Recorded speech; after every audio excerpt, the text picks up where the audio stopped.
অভিষেক বন্দ্যোপাধ্যায়ের নামে letter head ছাপালো, তারপরে সেই লেটার হেড ছাপিয়ে কোটি কোটি টাকার তোলাবাজি।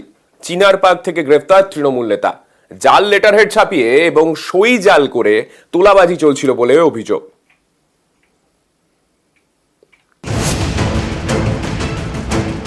হাত ভর্তি আংটি, গলায় মোটা চেন, নাম কৌশিক সরকার। বৃহস্পতিবার রাতে নিউ টাউনের এই তৃণমূল নেতাকে গ্রেফতার করে পুলিশ। অভিযোগ, তৃণমূলের সর্বভারতীয় সাধারণ সম্পাদক অভিষেক বন্দ্যোপাধ্যায়ের নামে জাল লেটার হেড ছাপিয়ে তোলাবাজি চালিয়েছেন এই নেতা। এভাবে প্রায় 4 কোটি টাকা পকেটে পুরেছেন।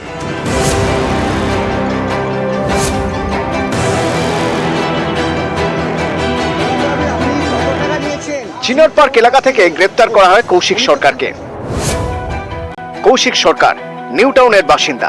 স্থানীয়দের দাবি, একাধিকবার তার বিরুদ্ধে তোলাবাজির অভিযোগ উঠেছে।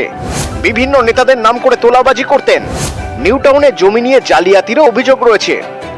কৌশিক সরকারকে আমরা খুব একটা চিনি না, মাটির ব্যবসার সঙ্গে এই এলাকায় নাকি যুক্ত। এই বিষয়ে আমাদের আরো সতর্ক থাকতে হবে। তার কারণ এই কৌশিক সরকারের মতন প্রচুর জালি মাল তারা কিন্তু এলাকায় ঢুকে গেছে এবং এলাকায় নেতাদের আশেপাশে ঘুরে ছবি তুলে তারা তৃণমূল সেজে তৃণমূলকে বদনাম করার চক্রান্ত করছে। এটা বিজেপি এবং সিপিএম এর একটা চক্রান্ত। নিউ টাউনের তৃণমূল নেতাদের একাংশের অভিযোগ, মাঝে মধ্যেই নিজেকে অভিষেক বন্দ্যোপাধ্যায় ঘনিষ্ঠ বলে দাবি করতেন কৌশিক। তোলাবাজি করতে তৃণমূলের সর্বভারতীয় সাধারণ সম্পাদকের নামের জাল লেটার হেডও ছাপান। সেই লেটার হেডে অভিষেক বন্দ্যোপাধ্যায়ের জাল সইও করেন কৌশিক।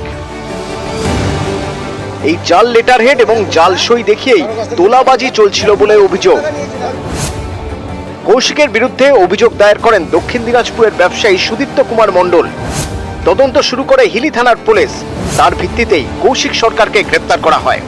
কৌশিক সরকার প্যাডটা যে ব্যবহার করেছে সেটা তো আমি জানতাম না।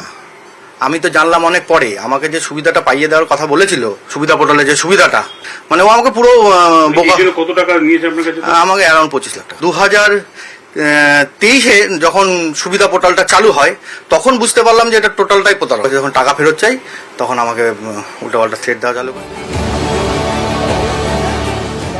নিউজ 18 বাংলা।